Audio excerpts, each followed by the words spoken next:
Hello, my name is Angelle Wood, and this is Crime of the Truest Kind.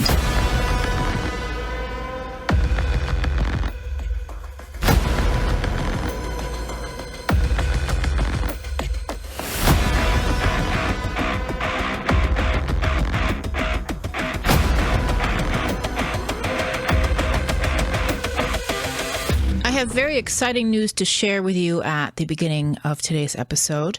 The Crime of the Truest Kind merch store is open for business. I'm very, very excited about this. I handpicked some cool designs and some cool items. They are all set at special store launch pricing until March 22nd. Go, peruse, buy some stuff, support the show. Thank you very much. Oh, and of course, let me know if there's something else that's not there that you're interested in, and I can make it happen. I have the power to do such things. I have many people to thank. Thank you, David. Thank you, Brooke. Thank you, Sandy. Thank you, Tom, who all contributed to Buy Me a Coffee. There is a Patreon in the works. I am planning that for the next week or so. I will definitely let you know when it is live. I would love your support there.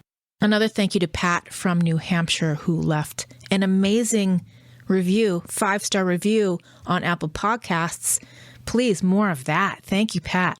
And thank you, Pat, for the news item information. I will most definitely read up on that case that you presented to me.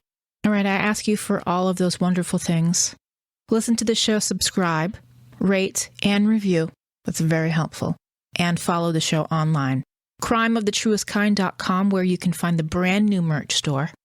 Crime of the Truest Kind on Facebook and Instagram, at Truest Kind on Twitter, at Truest Kind on TikTok. I can't say that with a straight face, but yes, I am on TikTok.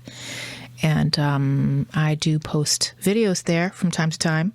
And there will be heavy dog content. I actually had to kick Otis out of the studio because he was making way too much bulldog face noise. Oh, and it was Otis's birthday. He's 5. This is episode 13. This is part 3 of the station nightclub fire, West Warwick, Rhode Island. This is part 3 of 3.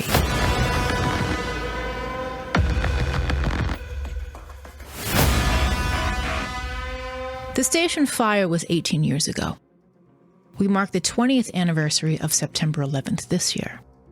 Each seemed like a lifetime ago, a distant memory for so many of us who weren't directly affected. But for so many more, each event was catastrophic.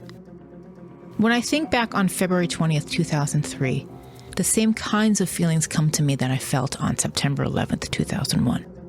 I was on the radio when both events took place, and I saw firsthand what it did to people. Now, as a radio host then, we were live in the studio playing music, interacting with people all day long. It's not always the case for radio now. A lot of radio stations that you'll listen to at any time of the day, it's pre-recorded.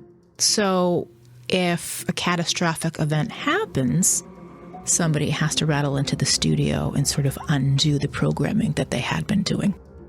But back in 2001 and 2003, respectively, we were live on the air. What you said, you could not take back. It was out there forever, live without a net. So we were interacting with listeners all day long by email, instant messenger. Texting wasn't much of a thing then. Texting was sort of in its infancy then. It was the phones. That's where the action took place. These events upended the communities that they belonged to. The station nightclub fire killed 100 people. Hundreds of others were injured physically. Countless others were damaged emotionally. Over the course of this series of episodes, I wanted to peel back the layers of what a mess this really was, and how we are still looking for answers, and how we are still clearing the debris of misinformation. In this episode, I speak to John Laurenti. He is a friend and a colleague. We have worked together in radio, most recently at WZLX in Boston. And as you will hear, we have a long history and strong connections in New England radio. John Laurenti has worked at WAAF and WBOS, WODS, WHEB, WGIR, and was at WHJY, the home of rock and roll, in Providence, Rhode Island, for 17 years. He was friends with Mike Gonsalves, the DJ known as Dr. Metal, who was one of the 100 who died at the station. We talk about his memories of Doc, the venue, the fire, the impact on the community, and the part that live radio plays in times of disaster.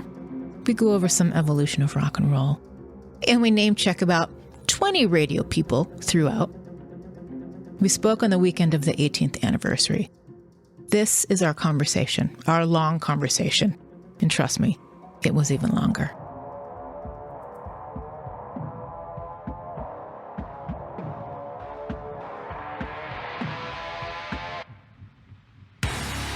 John Laurenti, right out of the gate, we worked together for a while at WZLX, and we also sort of shared time at another radio station in New Hampshire.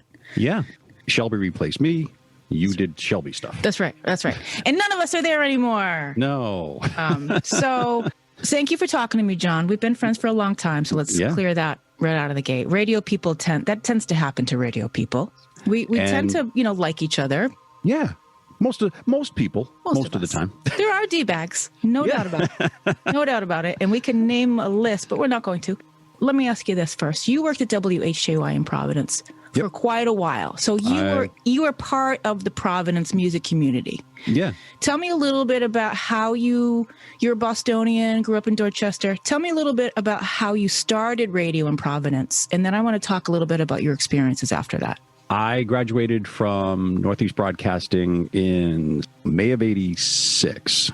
I started at ZLX the second week that station went on the air as an intern, and slowly but surely worked my way up to board op, on air. It's weird how I ended up in Providence. There's a legendary general manager by the name of Bill Campbell who was responsible for a lot of great talent in Boston. He ran MJX for a while. I think he was the one that hired David Allen Boucher, and he hired Nancy Quill. I did an event for ZLX at Tufts University. I was hosting it for Ann Cody. She was sick. It was the first live appearance I have ever done in my life, and I was scared shitless. And he came up to me after the show, and he said, "You're pretty good. What are you doing?" I said, "I'm just working part-time at ZLX and just, making some money here and there." And he goes, "Well, I'm the general manager of WSNE down in Providence." He goes, why don't you come down and see if I can give you a spot? I'm like, great. So we set up a meeting. This is all pre-computers, pre-internet, pre-cell phones, everything. So I meet with him and met with a few people who eventually became my friends down the road. And they didn't have anything for me. So he calls up Bob Fish, who is the owner and general manager of WHJY and WHJJ. And he said, "Hey, I got some kid down here from Boston wearing his best bar mitzvah suit. He's more in tune to be a rock guy. Do you have anything for him?" He said, "Sure, send him over." So I go over. I meet with Carolyn Fox. That was September. November of '87, Thanksgiving comes. I get hired. I'm, low man on totem pole. So I was there from '87 to '89. Then went to AAF for 5 months from July of '89 to New Year's Eve. Took a little time off, about 11 months. Ended up back in radio at WVBF. And in the interim, HJY was looking for an overnight guy. And the PD hadn't changed. So I reached out to him. I got interviewed. And Doc was also a part-timer. He had been doing the Metal Zone at that point for quite some time anyway. And Doc got the job. And the thing is that my 2 years there, people that don't work in radio don't understand how you become part of a family. Yes, there are D-bags out there.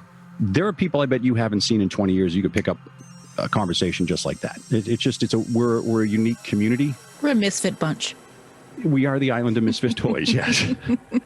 My first night back was, and the only reason I remember this is because I had such a great time at HJY. It was October 9th, 1991. It was their 10th anniversary. Again, since I was low man on totem pole, everybody from the station went to the birthday party at the Civic Center to see Alice in Chains open for Van Halen. Doc was doing overnights, and it was my first shift back. And Bill Weston says to me, and Bill is one of the greatest PDs I've ever worked for, and I've worked for a bunch, but he really built my foundation on how I treat people during my time as an APD and a program director. So he said, "No, Doc wants to go to the show, so you do 7 to midnight. You'll be fine." And I'm like, "Yeah, I'm not ready." And he said, "Don't worry, everybody that will be listening to HJY will be at the Civic Center anyway." So that was my vote first of night. Confidence, John. Yes. So my first night back is there, and I hadn't I hadn't seen Doc in a while. He comes in, we do our crossover. We had been friends prior to that, from my early time there. And I'll never forget it. He said to me, you deserve this position. And I said, well, thank you. I said, but I get it. I said, and I'm not, I said, you've been here longer. And he goes, that's right. Seniority, baby. Seniority. And everybody does a doctor medal, and that's usually what it is. From 1991 to 2005, I was part-time. I was production director. I was afternoon guy for 10 years with Jeff Charles. Eventually became APD music director when the nightclub fire happened. And I'd already been an APD MD at that point for about 3 or 4 years. And you had been to the station a number of times. Numerous times, right? Our good friend Kenny Young, who is a utility player at ZLX now. Yes. I love Kenny Young. He's not a D-bag. No, not a D-bag, and one of the tallest gentlemen you'll ever meet in radio. That's right. I think I got him in and a bunch of his friends to see Winger or Reb Beach. I know it was an offshoot of Winger. That sounds about right. And that night was probably just as packed as it was for Great White. Yeah. Maybe a little less. Mm-hmm. Mm-hmm. When the fire happened, Kenny remembers how tightly packed it was. We were at the soundboard, and it was a tiny little packed club. Yeah. And, he thought back to that night. And, the thing is, and this is a discussion for another time, but again, our good friend Carter Allen, who we worked with at ZLX, you worked with him at BCN, right? He was already gone from BCN by the time I was at BCN. Carter and I had a really good talk one night about there was a reason Great White did well in Rhode Island.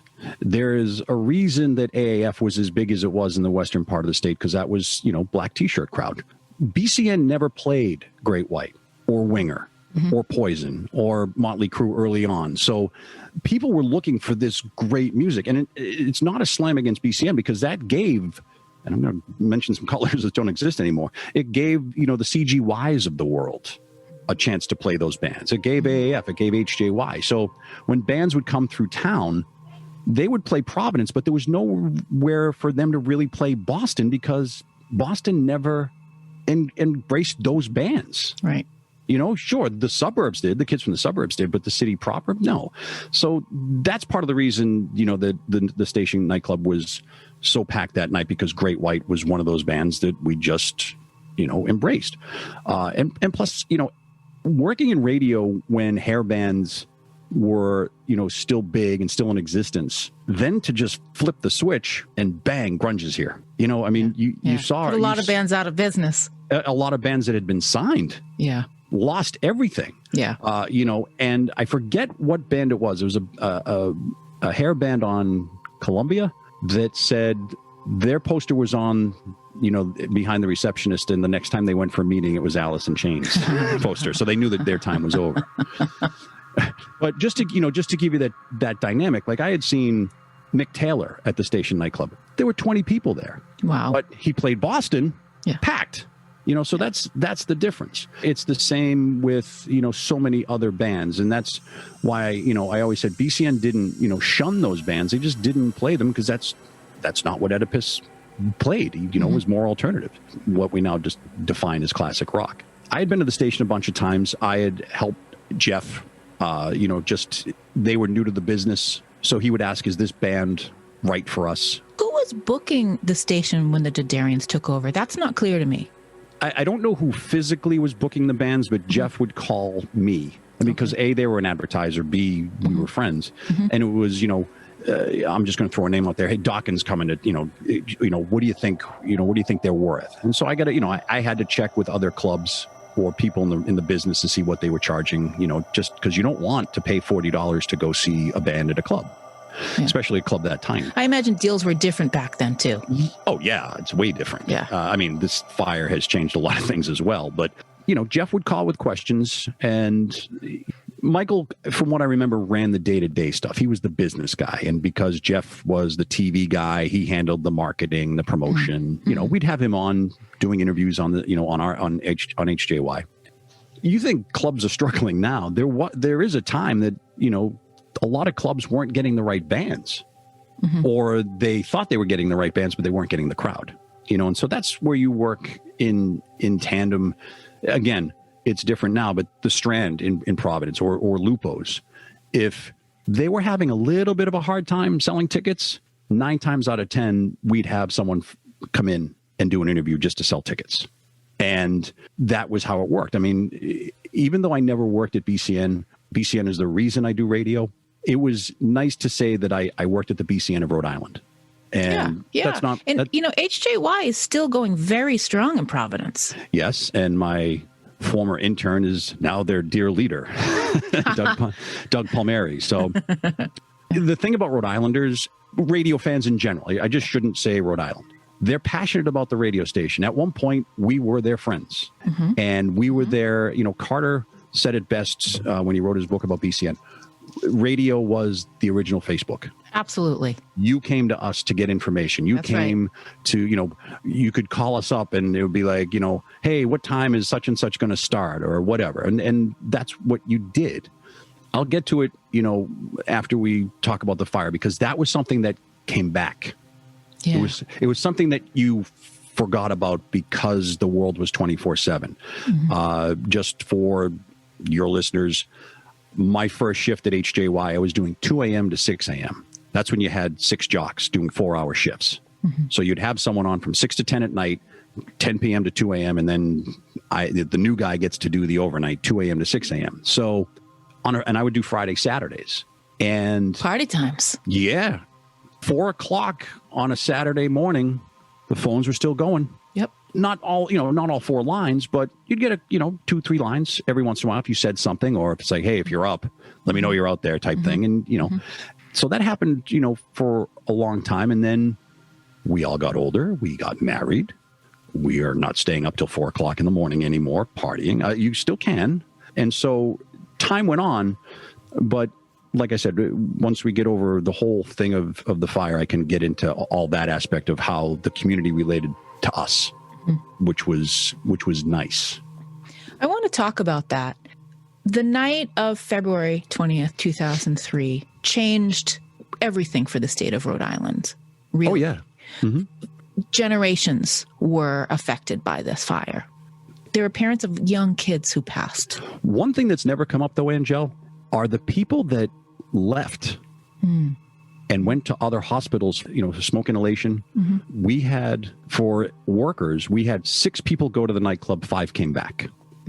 But there were other people, as time progressed, that worked at the radio station with us and went to the show. And I didn't know that. And my intern, she left. She had smoke inhalation, and so she lives in Norwood. So she went to Norwood Hospital that night. Yeah. So how many other people went to a hospital, say, in Taunton or maybe in Connecticut, a day or two after? So, and the thing is, they have said, had there not been any snow on the ground, there might have been more people that perished because they needed that. Yeah. There are a lot of people who were burned who came out and laid in those, and there was a lot of snow that day. Oh, yeah. We had a lot of snow. And speaking to firemen from different houses, Warwick, of course, is where the airport is. So there's 2 ways to get in to the station nightclub, and it's that main road. So firemen that I knew said that they were driving up one way or coming down the other. They thought a plane had crashed. Wow. Because there were people just on the sides of the road in shock, tattered clothes. Some were burnt. And you just go, what? But where do you go? And it's really weird. A friend of mine, his name's Rob Riff, and he worked at the radio station with us as well, but he went as a fan. And he put his picture up yesterday on Facebook. And I really haven't been on Facebook a lot lately, but he was in the doorway. And I always remember him telling me this story. He was in the doorway. He was on top of the people. His sneakers, he was wearing Converse high tops. He said his sneakers were melting. And somebody grabbed him and threw him into the parking lot. And he said, when I turned around, everyone in that doorway was on fire. Oh, my God. That's how close he came. He's not the only one. And the other thing that my partner, Jeff Charles, brought up, the station nightclub had been a restaurant for many, many years. Right. 30 until plus. About 91, it really changed. And people that were in the fire, and I've spoken to many of the survivors, some people had said that they felt like things dripping on them. Yeah. And people thought it was the insulation. It was the grease in the wood frame. Oh. It had been a restaurant for 30 years. So all that grease just sat in that wood and just saturated it. And it now, granted, some of it could have been the foaming, some of it could have been electrical wiring. Yeah. But overall, it affected that. And one of the things I regret that night, but because I had so many things going on, first of all, Big Jim Stearns, not to be confused with Big Jim, he was doing 7 to midnight that night, and we were doing a Guinness promotion the next day.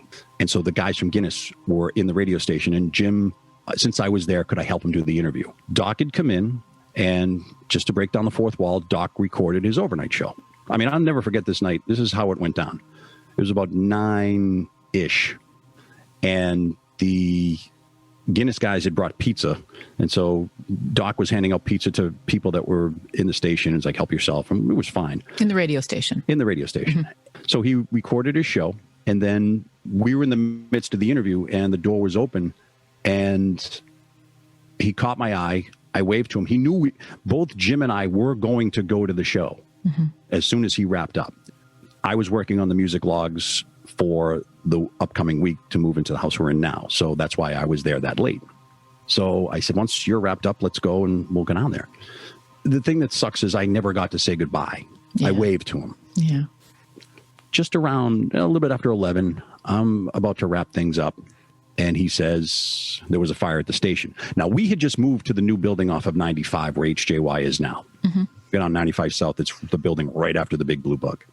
So I'm thinking the old station in East Providence because it was empty and abandoned. Right. So when you say the station, I'm thinking the old, I'm not thinking the nightclub. Why would you at that point? Exactly. Jokingly, I said, dude, if you don't want to go, that's fine. I'll scoot down myself. Because I told Jeff I would, Didarian, that I would go. And he said, no. He said, Scarpetti just called me and said that there's a fire at the nightclub. And I'm like, oh boy. So Doc had already recorded his show. My boss, Joe Bevilacqua, was a regional VP for Clear Channel. He was in charge of the rock stations. He was in Maine, or at least northern New Hampshire. So I'm calling him like a fiend. Doug Palmieri was the APD. I couldn't get in touch with him. And I'm like, I got to pull his tracks.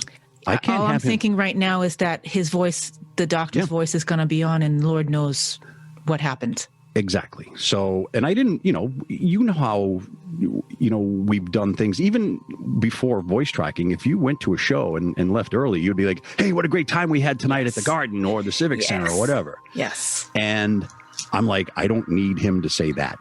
And of course, by midnight, I can't ignore the situation because now it's all over the place. Right. So I physically pulled the tracks. What I regret is the people that called, I never recorded their phone calls, and I wish I had because I had so many things going on. Like, is Jeff going to come in?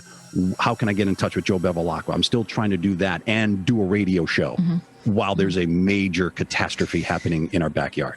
We had a less major catastrophe on FNX the next morning. Of course, you probably remember that how the FNX radio network was across New England, and it was heard at 103.7 in Providence at the time.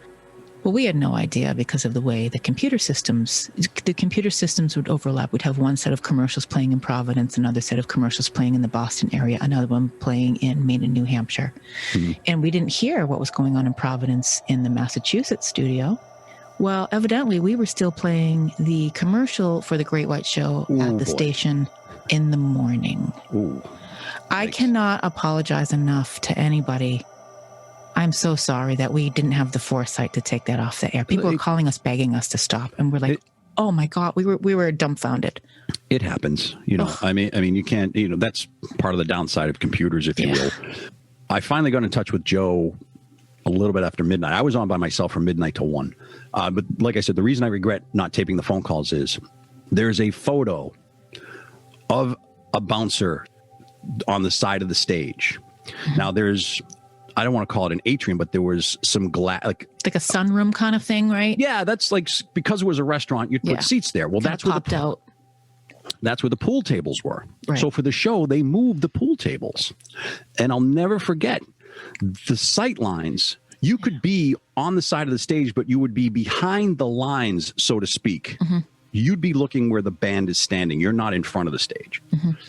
And so the guy calls up and, you know, I'm just like, what can you tell me? Blah, blah, blah. And I said, how did you get out? And he said, I went out with the band in the back exit. Uh-huh. And I said, well, how? I said, I've already heard someone say that they weren't letting anybody out that door. And he said, I was behind the bouncer. I was where the pool tables usually are. So he went out with the band, but nobody else did. And he should have allowed them to go out because mm-hmm. everyone went to the front doors. Now, I don't know if the book touches upon the fact, and I'm probably talking out of school, but I had heard that, you know, I had to tell Joe Bevilacqua about the Coconut Grove fire, that if you're in a restaurant or a bar and you have to pull the door in, that's not code. From what I had heard, and again, just hearsay, mm-hmm. Michael. There's a lot of that. Michael I'm living proof of that because I heard a lot of hearsay and I was schooled a little bit. Michael would flip the doors so they would push out when the fire inspectors would come in. Was up to code, and then they'd flip them so they would pull in. So that's how people got stuck in the doorway. And we assume, based on the people I've spoken to, Doc did, just for people who, when you go to a show, when you see a DJ, you know, doing announcements, mm-hmm. that is predetermined by either the band or their management or their road manager. And it's like, look, you go up 5 minutes before the band. Sometimes it's like you introduce them. This was one of those things where it was about, I think, 5 minutes before the Great White had taken the stage. So Doc did his spiel, mm-hmm. hopped off the stage. One of the girls wanted to talk to him, and he said, I'm going to hit the head, and I'll be back. Then the show started. So we assume that he was, and again, when you're on the air and you know a lot of people, you're going to get stopped before you go anywhere, whether it's to the bar, to the bathroom, whatever. So we don't know if he made it into that tiny little hallway where the bathroom is, but I know he was found with a bunch of people, and it was, you know, mostly smoke inhalation. I mean, that thick mm-hmm. smoke from everything, from the foam, everything. It was an accelerator. That's why the flame rose so high, so fast. Right. You know, I've always said that is there a need for pyrotechnics in a club like that? The other thing is that club did have high ceilings, mm-hmm. but there's an overhang mm-hmm. where the stage is. So instead of being 11, 12 feet, it was 8 feet. Fire, the sparklers were 15. Yeah. So if he had moved them a couple of inches forward, we might not have this discussion right now. It's such a comedy of errors for me because I understand that there's a segment of families and survivors who say the owners are solely to blame. And authorities were involved, and we know that there were inspections that took place, and how come we didn't know about this foam, et cetera, et cetera. I mean, we can do this over and over for the rest of our lives. And then I found out that Michael married one of the bartenders, so she couldn't testify against him. Oh. So, I mean, you know. Oh, I don't know that. Okay. There's so much to this. It's so horrible to watch, even all these years later, that people are still like, we'll never, ever get the real answer. I don't think we ever really will. I think there are many to blame. There is a documentary that is being worked on, and it's going to feature Jack Russell. Really? Because I'm mad at Great White still. I am too. How do you feel about Great White? I could give two shits. I'm so pissed off. You know, Jack threw his road manager under the bus big time. Jack lost a guitar player. Yes, he did. But there is a documentary coming out. Jack Russell is involved. That's the one that people remember. Jack said that he's involved. They're doing a documentary about him. It's not about him. It's about the fire. Mm. And so Eddie Trunk is in it. Dee Snider is in it. Mm-hmm. I'm going to be in it. And they're all, you know, Dee and Eddie Trunk. And I know there's going to be a handful of other people as well. I'm not saying Jack should have come on HJY to apologize, but he did apologize, but it wasn't heartfelt. He, like I shouldn't say every lead singer, but he has LSD, lead singer disease.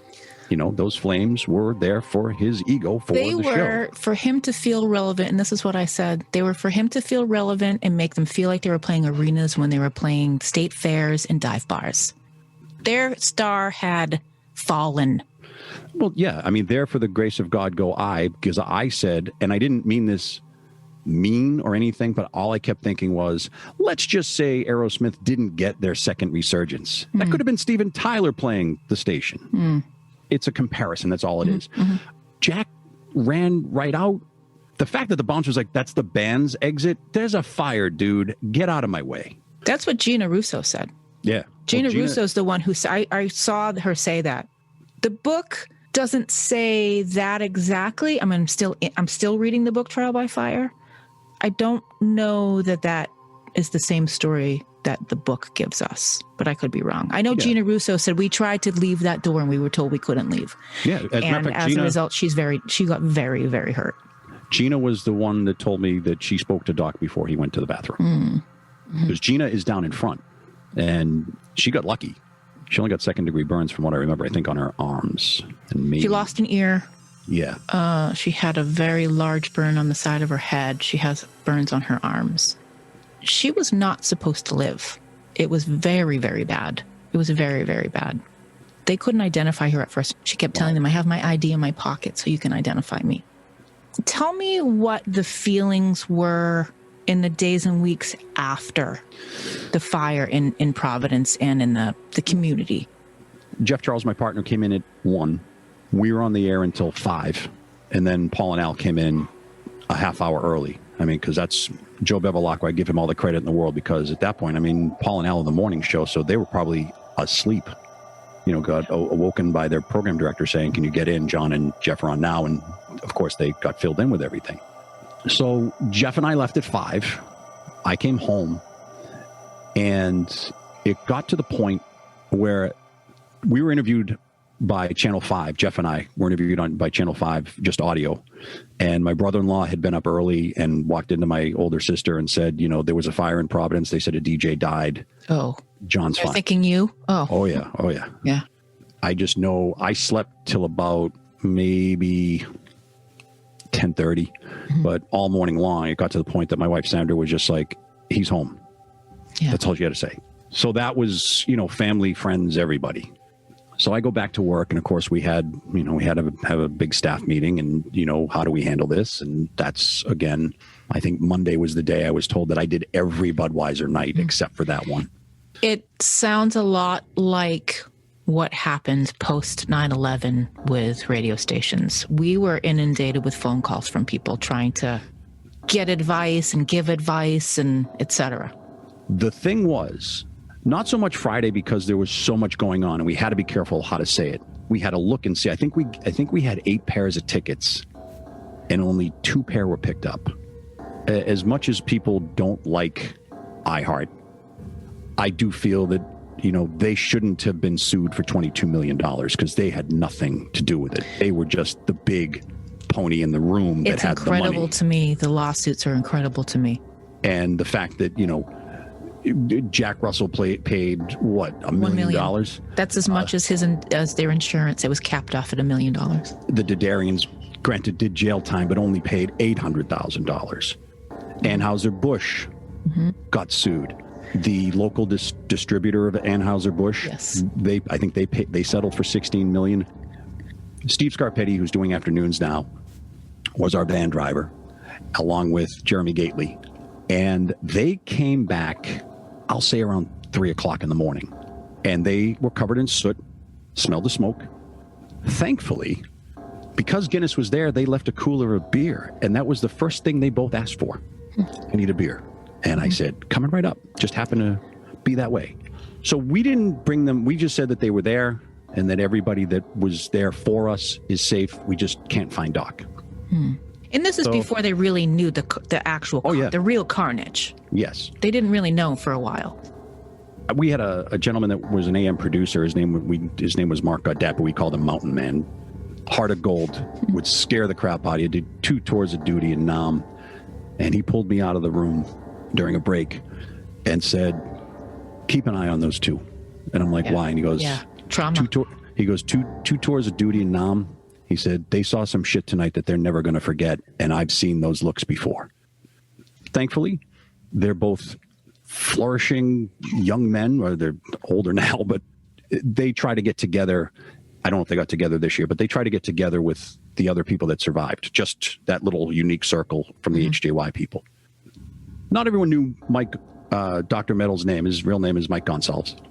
So he was friends with a lot of state troopers, a lot of nurses, a lot of doctors, because he worked the overnight. They knew him. Yeah. So when you have state troopers and local police officers and fire officials and EMS people and nurses calling the radio station because we're saying we don't know where Mike is, we can't, the people saying, I've checked the manifest, I know Mike's real name, I haven't seen it, because people went to so many different hospitals, but thankfully we had such a great reach. The hardest thing was when Mike's dad and his brother kept calling. And this is, it's not a joke, it just happened to be that time. But at 4:20 a.m., Jeff didn't say it on the air, he just said it to me, because at that point the phone call started to die down, and we started to see the fact that one of the things about being on 95 is the contingency plan that was in effect for an airline crash was what happened at the station. I would see 3 ambulances go up, 2 go back, 2 go up, 3 go down. So that was just 95 north and south. So I don't know what happened on the southern part of the state. And he said to me, he goes, he's gone. We're not going to find him. And I'm like, how can you say that? We didn't find out until, I want to say Monday or Tuesday night. We got the announcement. I forget how Joe Bevilacqua found out, but he got the phone call. They had identified him through DNA, and it was myself, Doug Palmieri, my general manager, Bud Paris, and Joe Bevilacqua. We made the announcement on the air, and then, as I may quote David Johansen from Scrooged, Niagara Falls. Yeah. I mean, it's 4 grown men just bawling their eyes out.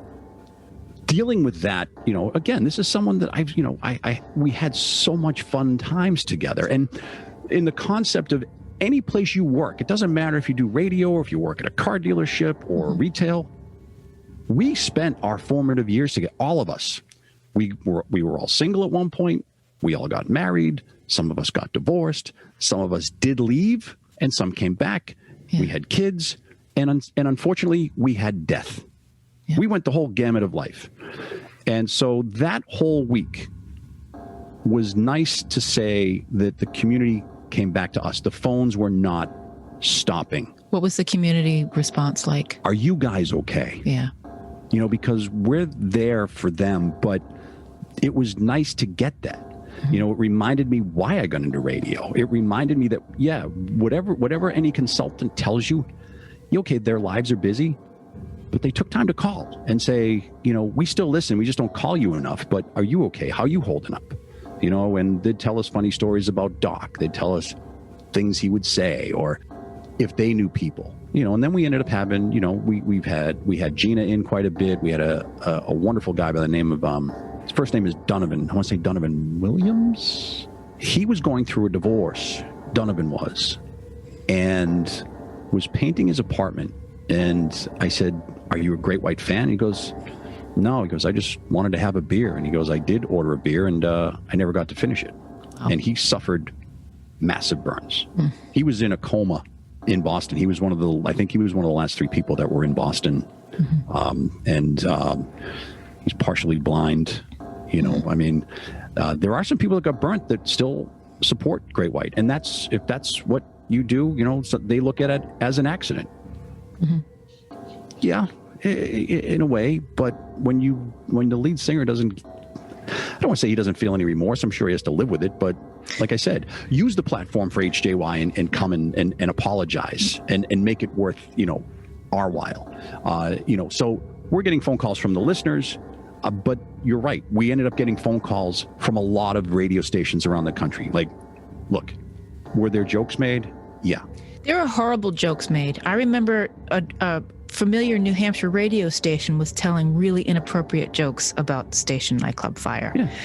And they're all hacks. They're all hacks. All of those. I will never name them, and I will never tell you the terrible jokes, but they're all hacks. Yeah, and I heard some of them. But I would say overall, when you get a call from Atlanta, Georgia, or Texas, and they're calling us to say, hey, we're really sorry because we've all done shitty bar gigs in dive bars, and it could have been any one of us. I mean, that's how it resonated with me the most. As somebody who goes to shows, I mean, we go to these shows and we pack in these rooms with a level of confidence that we're going to be able to walk out.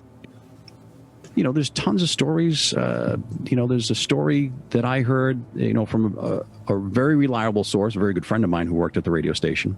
He was in a band, and one of the guys is like, hey, do you want to go down to the station and see Great White? And he's like, nah, I got to get up for work in the morning. I've seen them before, and I'm sure they'll roll through town at some point, and I'll see them at Great Woods or whatever it was at the time. They get together the next night just to hang out as friends. The guy said, yeah, I went down, but by the time I got there, the fire had already started. So he said, I was pulling people out of windows, and, I was trying to help, and, what do you, I see that. And his sister came in the room, so she lived in another apartment. They were older. It's not like they were living at home with mom and dad. Come to find out that he said, how did you get out? She goes, someone grabbed me and put me on the hood of a car. Her own brother saved her. You hear those stories, and like I said, I lost a friend, and I lost 99 listeners who I probably had met numerous times. Yeah, they probably called in, requested a song, won tickets from you sometime or other. Yeah, so close to home, and I've always felt that, and I didn't work as closely to the Providence listeners as you did. There's not a day that goes by that I don't think of Mike, because I saw him every day. I don't believe in spirits or ghosts. It's just me. Doc was notorious for hooking up with exotic dancers. He would use my office. And the reason I know this is there had been one day that I went in and it smelled of glitter in the air. There were, I don't know if there was any glitter. Well, maybe. I saw him that afternoon. He was coming in to, do a show, because I locked my office, because radio stations are notorious places for things just being lifted. Getting up and walking away? Yeah. So, and that's where all the music was, my, computer, the whole deal. So I said, Doc, were you in my office? He goes, yeah, wasn't the first time though. And I go, well, I said, how'd you get in? The door's locked. He goes, I know where Laurenti, that's our engineer, goes, I know where Laurenti hides the key. I'm like, okay. And I go, you don't, he goes, no, I use Doug's desk. So it was a cramped little office. I was asked to write an article for FMQB, which was a trade magazine for radio. And what I wrote about was what we talked about earlier, how we still are important to the listener. The community called us, like I said, to see if we were okay. Prior to that, a music director schedules the music, just so you people know. And so that's his or her job, is to make sure that the separation is fine when we are saying, people say, oh, you guys play the same song all the time. We try to be very cognizant that doesn't happen. Right. He shouldn't hear the Who song every hour. Exactly. So he had a thing about Rosalita by Springsteen. And actually have not heard that in a long time. So for some odd reason, the way I was scheduling it, Rosalita was showing up on Friday mornings at around 4 a.m. in that time frame. And he goes, hey, what's the deal with Rosalita? And I go, I don't know. I said, just pops up. He goes, I'm playing it it seems like I'm playing every Friday. So, Angel, I'm going through a log. It's Friday, 4 a.m. Rosalita pops up top of the hour or second song in. And don't I smell smoke in my office. Wow. And I just kind of brushed it off. And I was like, okay. I'm doing the article for FMQB. I read it once. I edit it. I read it twice just to make sure it flowed and everything was, grammatically correct. Just before I hit enter, I smell smoke again. And I said, Doc, if you're fucking with me, I get it. Cut it out. I hit enter, and that was the last time I ever smelled it. Someone said, well, it triggered the effect. I go, no, I wasn't at the fire, but I smelled smoke.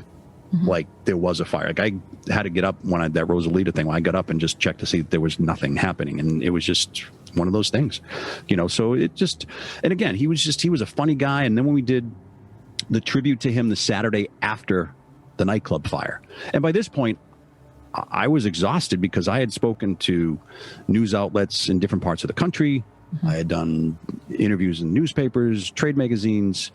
Saturday at the Civic Center, Lou Brutus, who's a dear friend of mine and was great enough to get out of Providence and do wonderful things and host a national show now and has been doing it for a long time, works at Sirius XM. Through his connections, we were able to get Gene Simmons to talk about the doctor. There's a famous story where Gene had come to Providence and went bowling with Lou Brutus and Sharon Shafino, who was our music director. and I think Doc. Lars Ulrich, same thing. And there were a lot of artists that, you know, Lou put together for this tribute for Doc. And so we go to the Civic Center. It was free to get in for anyone who wanted to celebrate Doc's life and the 99 other people that perished with him. I happened to be on stage, but I told Jeff Charles, I don't want to talk. I'm done. I'm so talked out at this point. He starts doing, because there had been talk about FEMA helping the survivors. And I still didn't understand how that fit in, but it was a disaster that affected and many they people. Weren't really getting a lot of support in the beginning. No, because it was a second or third rate rock band that killed 100 people. Well, and it was rock and roll fans, you know. Right. They were being, and I said this in the last episode, they were being judged for going out and having a good time at a rock and roll club and throwing a couple back. Yeah, if it happened at a country club, it'd be completely different. So Jeff has this chant of, where's FEMA? Where's FEMA? And then he says, here's Laurenti. And I was like, God damn, I got nothing. But that day, Terry Glenn had been traded from the Patriots to the Cowboys, and Doc was a big Cowboys fan, and that was the only way I could work that in. But I wanted to say nothing. I just wanted, it's not about me. It's about Doc and the 99 other people. And as I said yesterday on Facebook, on the 20th, I just said, these people went to a rock show and they never got to go back home. And like I said earlier, I know that there are some people there was a woman that was working the t-shirt table. She got badly burned. And I'm pretty sure it was her. If not, it was a friend of hers that said, I said, how do you feel about Great White? And they were like, oh, we sang it the other night at karaoke. People deal very differently. A couple of questions that are brewing in the back of my mind. When you were talking to national press, what were they asking you? What did they want to know? Some of them wanted to know the layout of the club. Some of them wanted to know how we were dealing with it in the community level. Are you worried? So there were a couple of people, are you worried about being sued? And I'm like, that's going to be something down the road. That's not up for you to say, right? Of course not. And of course, during that week leading up to that tribute to the people that perished, I had to speak to people from the Attorney General's office. I had to speak to the Warwick Fire Department, the state police, all these entities of government. They were asking, Doc interviewed Jack Tuesday night. Pretty sure it was Tuesday night. Leading up to the Thursday night show. Yep. One of the questions that one of the people from, I want to say the Attorney General's office said, well, do you have a tape of the interview? I'm like, no. And because back then, for those of you listening, back then it was up to the discretion of the jock to record your show on a cassette or eventually CDs. Now, every time the mic is cracked, every break gets recorded, all digital, because they're watching everything and they want to make sure you don't say the wrong thing. Oh, yeah. Going to make sure that you mention that Las Vegas Music Awards every 5 minutes. I said, that's up to the discretion of the jock. And it's like, well, we heard that, Mr. Gonsalves, asked Jack about pyrotechnics. Oh. And I said, no offense to Mike. I said, but when it came to interviews, he was not the Mike Wallace of interviews. And I said, he could care less if he was going to set off pyrotechnics. Yeah. And I said, I heard the interview. I don't recall pyrotechnics. I said, unless you're talking to Gene Simmons or Paul Stanley of KISS or maybe Brian Johnson or Angus Young of AC/DC, then I will ask about pyrotechnics. Not when you're playing a club. That's not going to come up. Small room. Yeah. I said, I don't have any tape of it. Well, we heard. I'm like, well, you heard wrong. And the funny thing about that is I was still there. Doc was filling in 7 to midnight. So I'm listening to the interview and he plays Rock Me by Great White, which is close to an 8-minute song. Comes back, finishes up the interview. We'll see you Thursday night at the station. Gave away a pair of tickets, I think. He comes back to where I am and he goes, oh, you're still here? And I said, yeah. He goes, you heard the interview? I said, yeah, it was pretty good. I said, did you tape it? He goes, nah, it was live. I go, dude, you played an 8-minute song in between the interview. I go, what did you do? He goes, I put him on hold. He's Jack Russell. Where's he going to go? So that was our thinking. You're playing a nightclub and we love our music, but you're not playing the Civic Center. That's right. And I just thought it was funny they put him on hold, but where's he going to go? And the fact that, unfortunately he was the reason that Doc's not here and the 99 other people are not here. And that's questions we were being asked, especially for Channel 5, are just, how many people went. Club was overpacked. I said, I don't know, based on... There's an ongoing discrepancy there. They'll say that it wasn't. Other people say it was. It was. Just from the people I know that were there, it was overpacked. I mean, it's, as the term goes, and please forgive me, but it was elbows to tits. I mean, that's elbows is the way I refer to it. So, it was overpacked because Jeff didn't want to charge a lot of money for those tickets. So I'm sure they sold as many as they possibly could. And plus they got friends in. Let me ask you about that, because there's a lot about the Dedarians and how they are just the worst people on the face of the planet. And I understand why people are angry with the Dedarians, because there is a responsibility placed on them because they owned the building that burned. Exactly. I know you were friends. You say you were friends with Jeff. I'm not friends with Jeff. I don't know him, but I certainly knew him. He was a very visible personality on the news. What's your feeling about that? I haven't seen him in 18 years. The last time I think I spoke to him was Doc's wake. I shouldn't say it. No. The last time I spoke to him was prior to Doc's wake. He called me and asked me if I was going. And I said, well, of course I'm going. And he said, can I come with you? And I said, I'm not bringing the devil to the dance. Sorry. That's right. I said, I'm not going to wait in line with you either in front of me or behind me when I have to look at Mike's parents, and his family. I said, you want to go? You go on your own. Because they went to I think URI together. So I mean, they were classmates. That's how that friendship was with them. And I go, dude, sorry. Can't do that. I'm not going to be that. I said, not only does it make me look bad, you want every eye? No, sorry. I wasn't going to do that. I didn't know Michael that well. I met him a few times, the nights I had been there. And they were always very nice to us. I mean, we helped them. They helped us. We did our best to, promote shows. That's what we do. And like I said, they took care of us when we got there, and just helped them out when we can. And like I said, he would ask questions about, hey, band A is coming to town. They want X dollars. Well, I said, I don't think they're worth it. Or, see if you can, cut it down to maybe half. I mean, it sounds like that they were not equipped to be running the venue that they were running. No, he was, I've heard various rumors that he was across the street watching the building burn and not helping. He was on the phone, like just crying, what am I going to do? What am I going to do? And, I don't know who he was talking to. Yeah, I don't know if that's true. I don't really know what is true because I've heard so many different stories. I'm reading the book, and this is based on 10 years of investigation. I've had people say, don't give the Dedarians any time. I think everybody is at fault. I don't think one person is at fault. I think there's a lot of placed. It's that, I don't want to use I will use the term. It's a perfect storm where you've got a band, you've got a club, you've got violations, numerous things. But if you're at a club, let's just say, even though it says no pyrotechnics in the contract, and they set them off because they had done it at the Pony Room in New Jersey, I think 2 nights earlier. And they did it recently, and they were like, what did you do?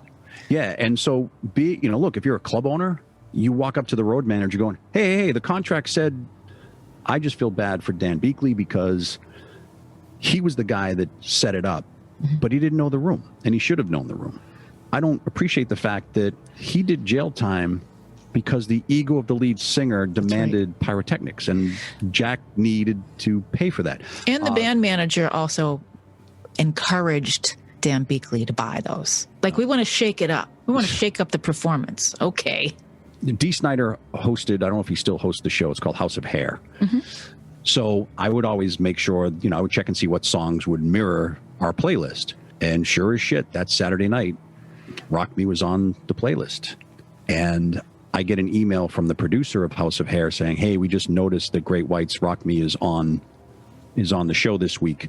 I'm having Dee recut that segment, and we'll play something else, but just for you. And I'm like, thank you very much. And I got it. I had it in less than 24 hours. The fact that Dee was able to do that and want to do that shows me that he's a fan and he cares about people. Dee Snider's never come off to me as being a dick in any way. It was just one of those things. It's like, he's probably got a million things going on top of the radio, because he does. But to recognize that was important. Yeah. Exactly. And so we appreciated that. And he was one of the artists that came to do the benefit concert a few years ago, which was I didn't go to the show, but I thought it could have been better. Yeah. And it didn't do what it was supposed to do. There were like some infighting too. There's infighting in different egos in rock and roll. What are you talking about? As I understand it, some of the families of the survivors and the victims, and I think there's also some discord among people too. That's understandable. I'm sure that you've got 100 people who died, hundreds injured, 200 plus that were burned, from minor to major, and have to live with those scars. I've heard so many stories over the years, but there was a woman that was a survivor, but I think a lot of her face had been burned, and she was working at Toys R Us or Kmart, one of those stores, and she was in the toy department, and she scared a little girl, and I feel bad. And I know that she's had surgeries, and a lot of the other people have had surgeries as well. Somebody, as our production director, was able to grab some of the breaks from that night that Doc did. He was talking over Fade to Black. And there's a video on YouTube. I just watched it last night. It's more audible than needing to see. But he did say, he started off by saying, I don't know, man. I don't know if Metallica's going to tour. There's rumors they're going to tour this summer, but hey, who knows? Maybe I'm not even going to be here this summer or by then. Oh. He says this the night he dies. And that's heartbreaking. Doc just had his own unique way of being who he was. Yeah, he came off sometimes as a goofball, but he was funny, passionate about his sports, and that's how we got along. Having followed him for almost like 2 years of doing 2 a.m. to 6 a.m. Saturdays into Sundays. He was there live for the Metal Zone 9 times out of 10. And I will say that because of him, he turned me on to more heavy metal bands that I would never, because that just wasn't what I was into. I was punk, new wave, and rock. And Justice for All was the first record that him and the music director at the time said, you got to listen to this band. It's like, spend some time with it. And just listening to the Metal Zone, getting into Rhode Island, it was just, I'd hear some really great songs. And we'd hang out for another hour, just, shooting the shit. And we were young, and it sucks that, he's not here. They're not here. This should have never happened to these people. I'm so sorry that this had to happen. It could have happened in Cleveland. Could have happened at CBGB's back in the day. For all I know, it could have happened in a room that had sprinklers, and people would have walked out. Well, people would have walked out of that room if that room had sprinklers in it, like it really should have. Somebody had said that that building was grandfathered in, and they didn't need sprinklers. I'm like, how do you not need sprinklers? Well, that unfortunately is a Rhode Island thing. I don't think it was just Rhode Island, but unfortunately it was grandfathered in, and I really hope that has changed for every single room in the United States of America. I don't know about every single room, but in Rhode Island, I did see a lot of changes. The thing is the most haunting thing is that when there's a fire, drop to the floor. Because when you see that video of that back door, like where the smoke is just, you've got maybe 5 inches of air. That's the one thing that stuck with me in that video. I mean, when you see that video of the fire starting, and you realize that most of the people that are in that video didn't make it out. They're not getting out. I relive it I relive it every year. I mean, that's why it's so ingrained. I know you do. I know you do. You definitely are one of those people who keeps it top of mind, even 18 years later, that these people died. We cannot forget that. We cannot forget what these people went through. If the camera crew wasn't there, we wouldn't have seen the horror. No. Again, and it was a fluke that camera guy was there in the first place. And it was pre-cell phones with cameras. That's right. So I mean, nowadays, everybody would have been doing it. It was just dumb luck. The fact that, Jeff was going to do this story on insulation and whatever. And it was just like B-roll, just going to take some shots, some benign shots of the room. And then look what happened. As a matter of fact, I think it's my intern. She said that she got somehow the entire raw footage, the stuff that you didn't see on TV. Wow. I don't want to see that. I just want to know what happened to my friend. We're told, I know Governor Kachiri said this to a lot of the families when he came back from his vacation. He was meeting with everybody in the hotel that was close by, and everybody was very concerned. And what he was told, and as he understood it, was they were asphyxiated. It was so thick, and that was the foam. Toxic. Yeah, so it's very toxic. Jeff and Mike really wanted to do a lot with the club and getting bands like that There had been talk of, Quiet Riot and, a handful of other hair bands that were trying to relive their past. That for all the Motley Crues and Poisons of the world, there were a ton of hair bands. Who would have worked really well in a room like that. Sure. We see bills like that at the Casino Ballroom in Hampton Beach. Works great. Yep. So it changed the dynamic of everything that we know. I mean, from a club thing. And those, as you know, a lot of the bar gigs dried up anyway. Yeah. As time progressed before this pandemic. So, it was the perfect storm of a beer promotion, because it was a Budweiser born on date thing. So the beer had come down from New Hampshire that day. So you're dealing with Budweiser. You're dealing with a radio station. You're dealing with us doing a promo with Budweiser. We are dealing with a client, the station nightclub. That's right. We're dealing with the salesman / DJ that's going to MC the show, and then the fire happens. I didn't know that you could sue Home Depot for the foam. I didn't know that you could sue the company that made the foam. I don't know how Jack Russell can put his head on a pillow every night and not hear those screams and not. That's what bothers me the most. I mean, I know somebody has to pay, and I know that the tour manager, Dan Beakley, went to jail, and he manned up, so to speak, for lack of a better term, and said, yep, I'm guilty. I lit the match, I flicked the switch. It was me. He pulled the trigger, but. And the owners, they're culpable. The band is culpable. I will forever believe that Jack Russell has responsibility here. And he got off. His insurance company paid $1 million and he walked away. And they're still playing. He's still playing. And I remember that, again, the community of radio, HJY and AAF, really not bitter rivals. I mean, we overlapped. Mistress Carey had called me because, we were friendly. And she had called me to say that Great White was going to be playing someplace in New England. And she's like, we have to put a stop to this. It was like, let's see. They did a show in Maine. Yeah, but they were supposed to do one either in New Hampshire or maybe somewhere in Massachusetts. I forget where. But she had said we could. Right after the station? Like in the years after? Well, I left in September of 2005. So it was between 2003 and 2005. Okay. And she was like, we have to stop this. And we did. Yeah. She got the word out and we supported it. And that's, how dare you come back where you effed everything up? They're not welcome here. I'm speaking for me. I mean, I know that there's still people that were involved in the station nightclub fire that still love them, and that's theirs. I don't want to hear them. I don't want to see them. It's it's a genre of music that was pigeonholed.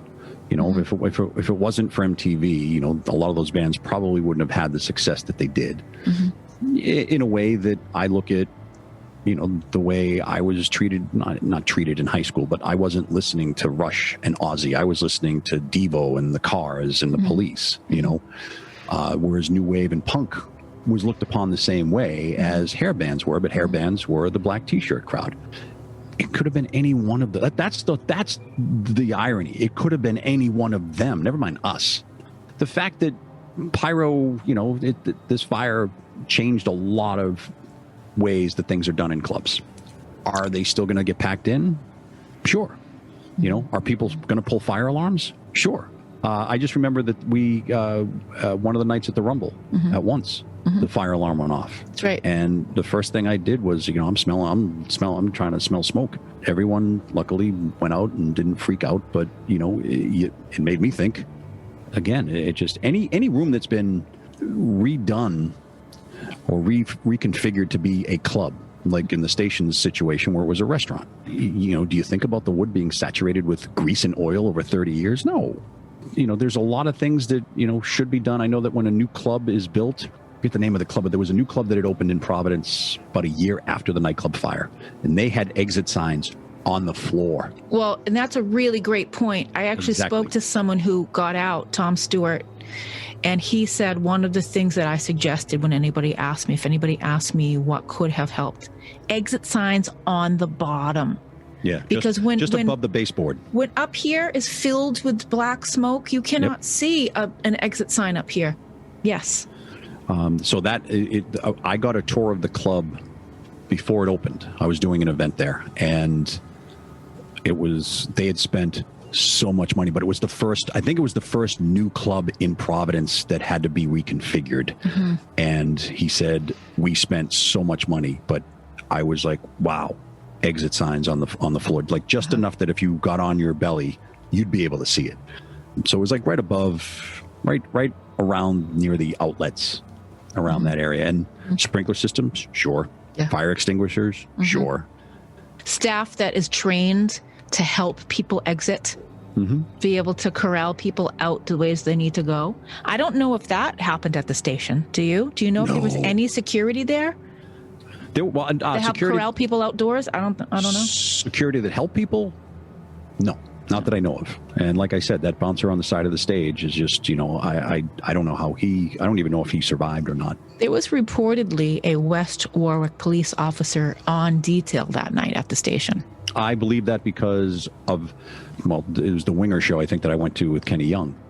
That parking lot was very tiny. Like, you had to park on the side street up the street. Yeah. And I had to do that countless times. So and then especially if it snowed.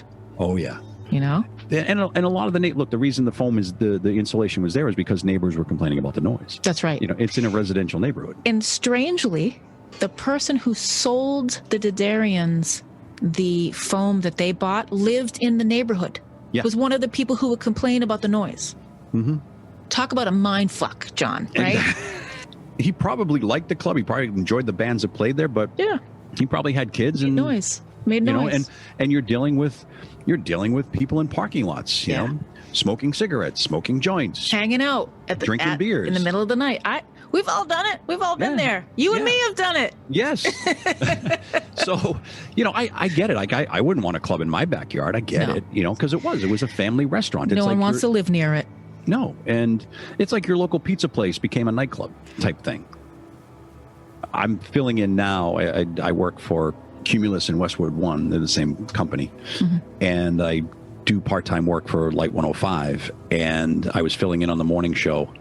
And last spring was the first time I had been back to the station since the nightclub fire. Wow. I never drove by. I never drove by when the shell was still, the building was still there. I never went back to pay my respects when it was an empty lot. But I had some time, and I was like, you know what, today's the day. And I went, and I thought, I think that the tribute is beautiful. These people had lives. They meant something to their families, their loved ones. And, you read little things about them. And, I didn't, like I said, I didn't even go there when the makeshift crosses were there. I don't know what it was. Was it me trying to repress it? Because, I don't have survivor's remorse because I wasn't there. But when I look at the fact that if Doc didn't do that show, it's me. And it's not about me, but it's the fact of I would have been the one on stage that night had he not asked. We've all done hundreds of those shows.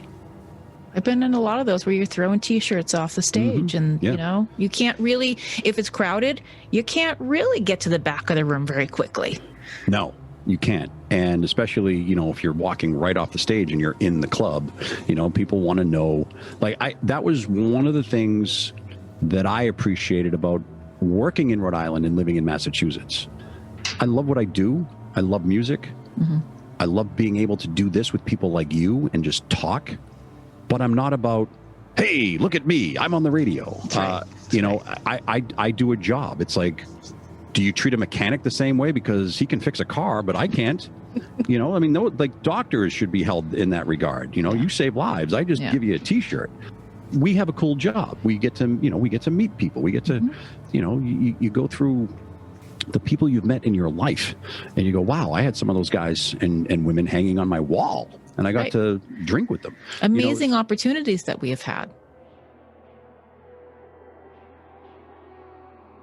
That's one of the things about being an HJY is everybody there I didn't encounter a lot of egos. I didn't.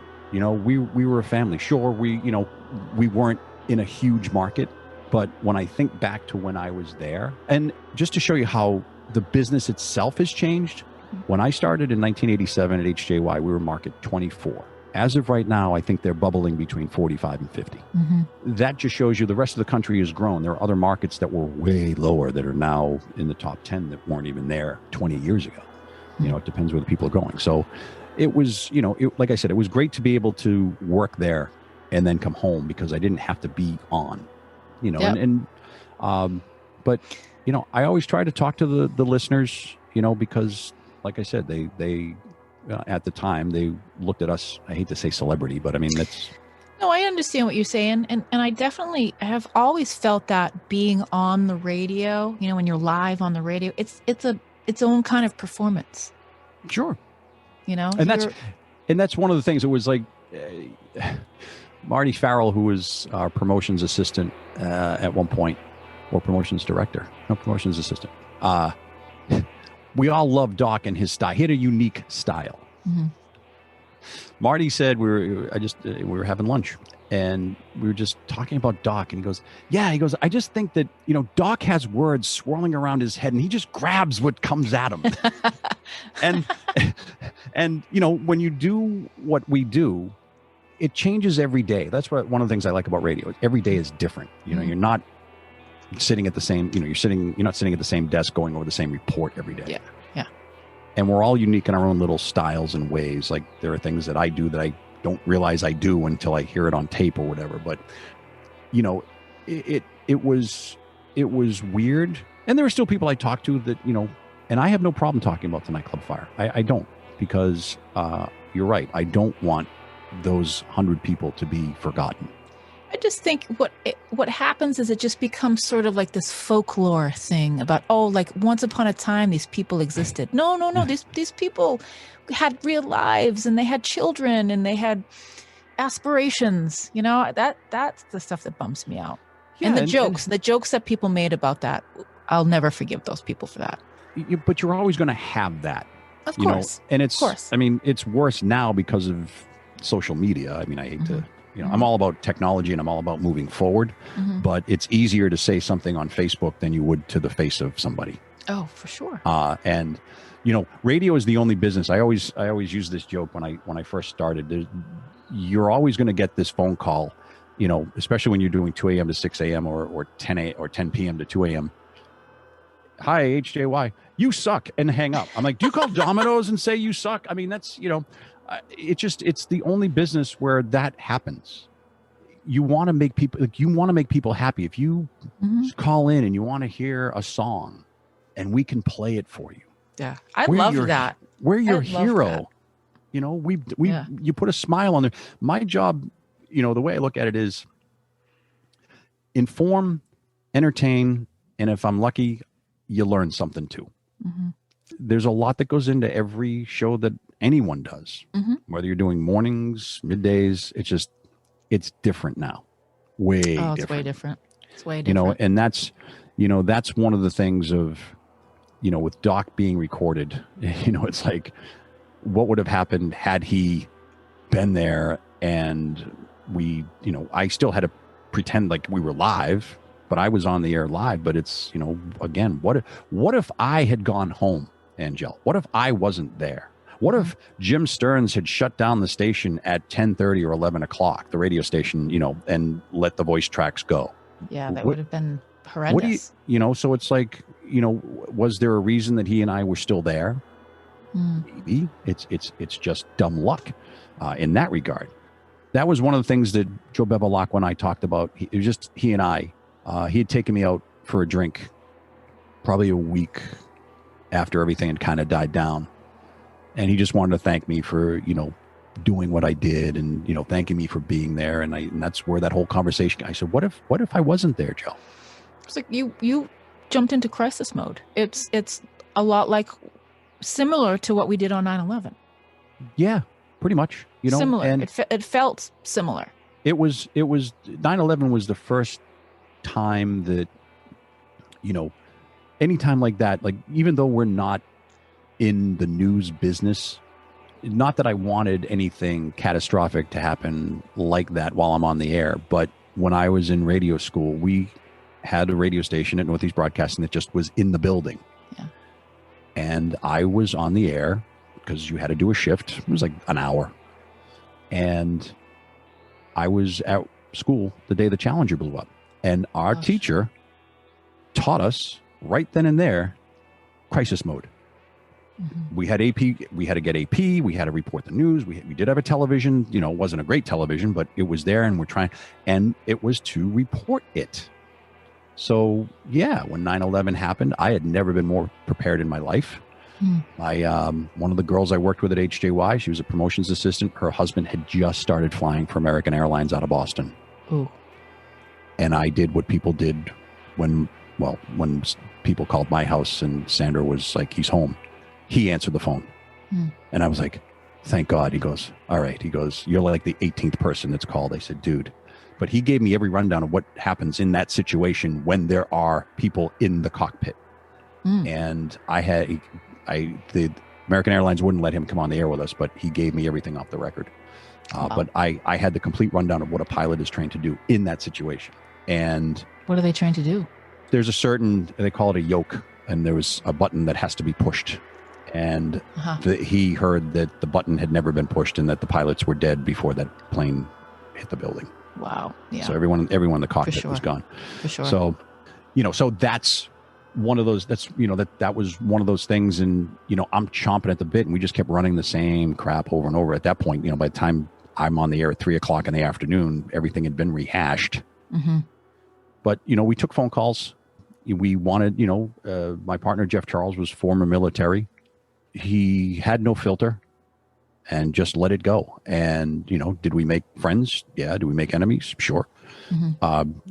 But it was funny. We had let a fuck and a shit go out over the air.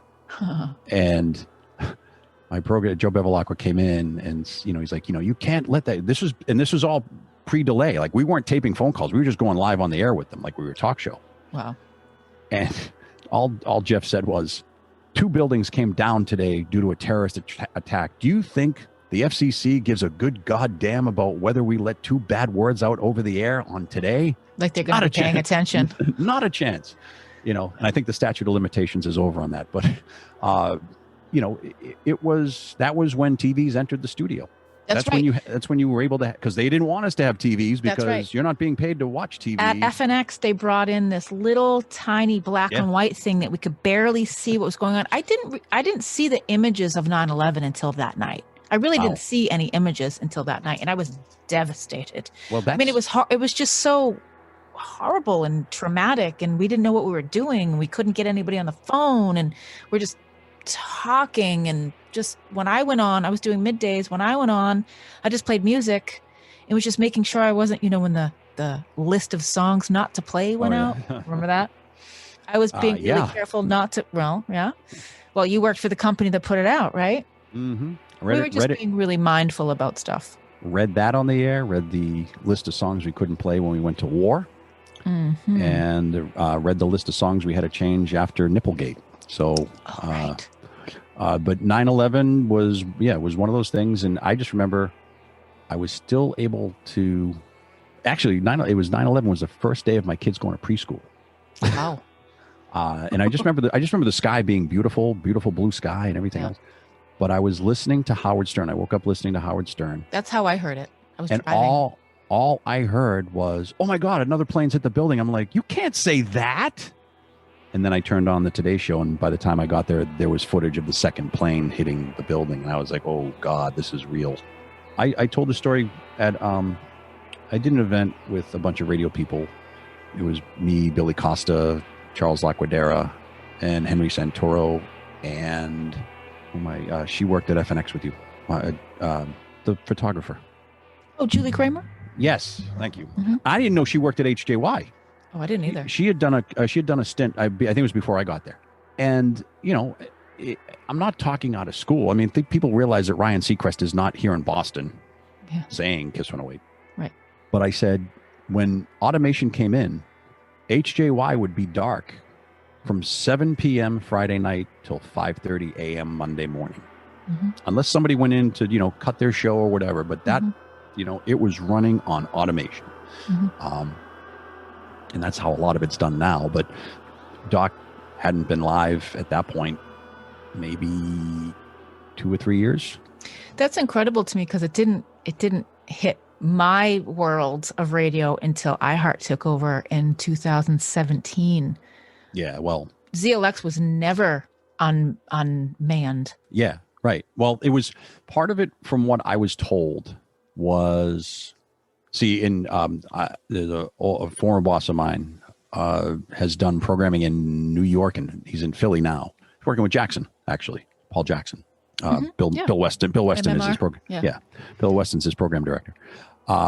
Because both New York and Philly are union cities, there has to be someone live in the studio overnights. I don't know if that's changed, but he said that when he was in New York and Philly, you had to do it. And, of course, there's two very big cities.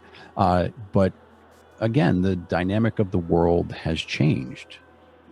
I don't know if things would have been different had, like I said, if Doc had to be on the air live that night. Do the show, get out the door, and get to the radio station.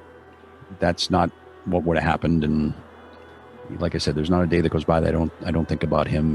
And anytime I hear Metallica, I automatically think of him. And the people that had rolled through the station, it's like Lemmy got mad at us because we played the Ace of Spades instead of the new song. Well, that's their Jumpin' Jack Flash. Yeah. But Doc had, hosted the Metal Zone for so long that, when those guys came in to be on, the afternoon show with me and Jeff, he would come in to do interviews with them for the Metal Zone, because it was a big deal to talk to Dave Mustaine and talk to Lemmy and Lars when they would be in there, and countless other people, and it was just like, Lemmy was like, play the new song. It's like, well, I don't have the record. It's locked up in the metal guy's closet, and who's in the studio with us but the metal guy. And I saw him, make a movement. I was like, no, because the program director didn't want to play the new Motorhead for whatever reason. Wow. But there were a lot of good times. I don't think I ever had a bad time with him in or out of the studio ever. Minus, there were some bumps in the road when I first took over as music director and just trying to learn the system. But other than that, we had a really good relationship, and, we'd make bets on football games and whatnot. And he was a huge card collector. Really? He owned, I think he was part owner of a card shop in Rhode Island. And so there was a time when those things came back, and he really was, he lived and breathed metal, but he was, just a regular everyday guy. And, we all gave him crap the day he cut his hair, because it was exactly the same week that Metallica had cut their hair. Oh, don't let friends get friends' haircuts. And he was like, I swear to God, I didn't know they got their hair cut. It's like, well, they did. That was a big story. It was huge. That was a big story, because it was like a whole new metal.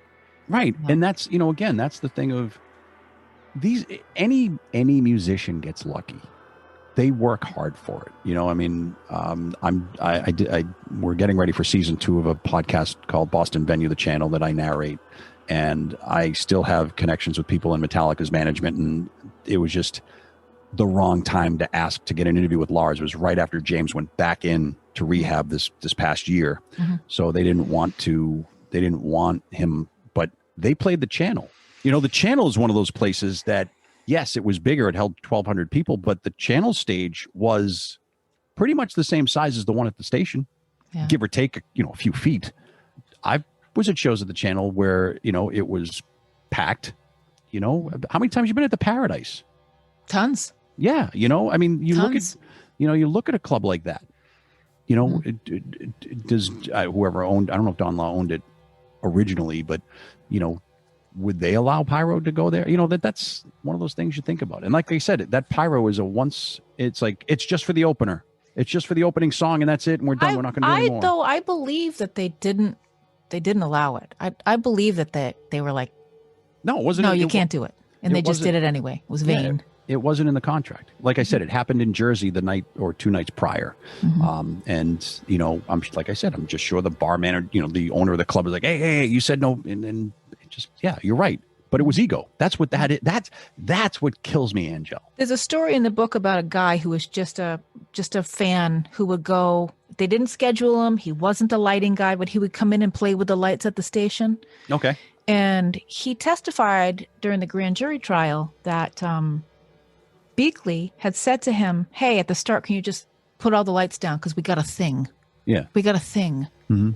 And they're like, well, did you know what they were going to do? It's like, well, he just said, sparklers or something. Or Wow.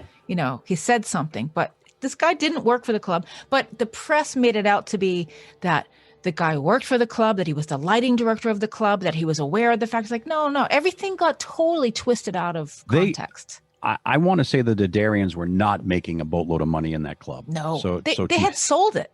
Oh, that's right. They were like days or weeks away from being out from under the burden of the station. That's right. Forgot about that.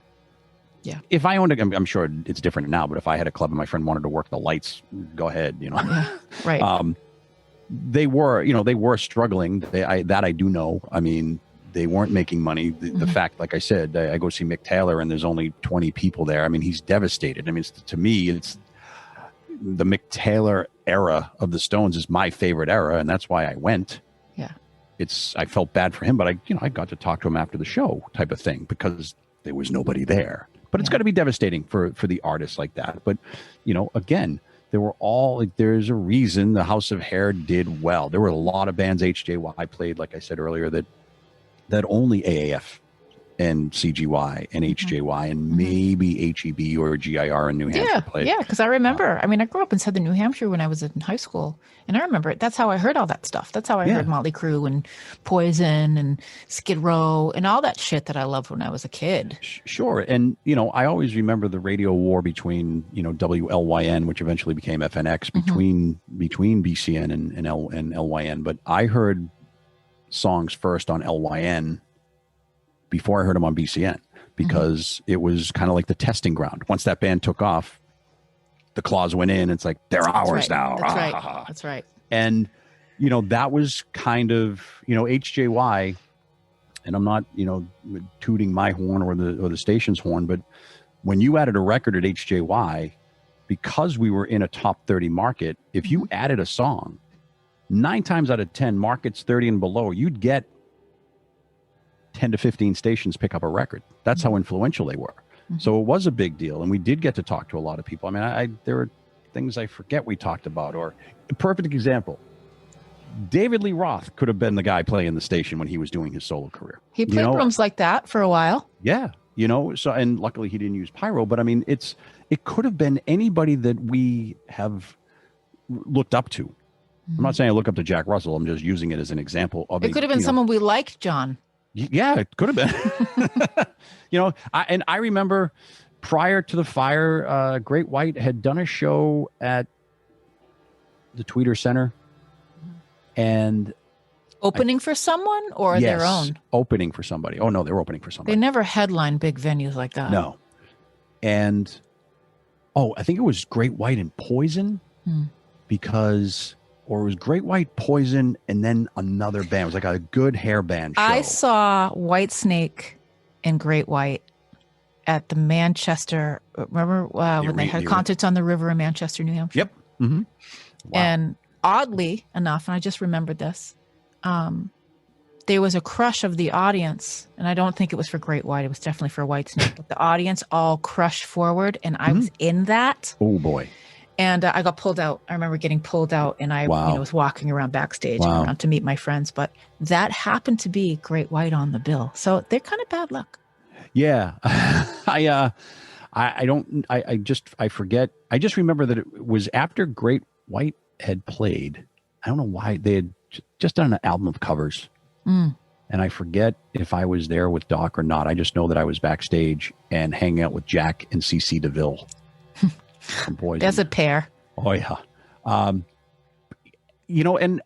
I like the conversation, but I'm not living with these guys. I don't know have I seen egos up front, close and personal, of major acts, major rock stars, major musicians? Yeah, we all have. Everyone has a bad day. I get that.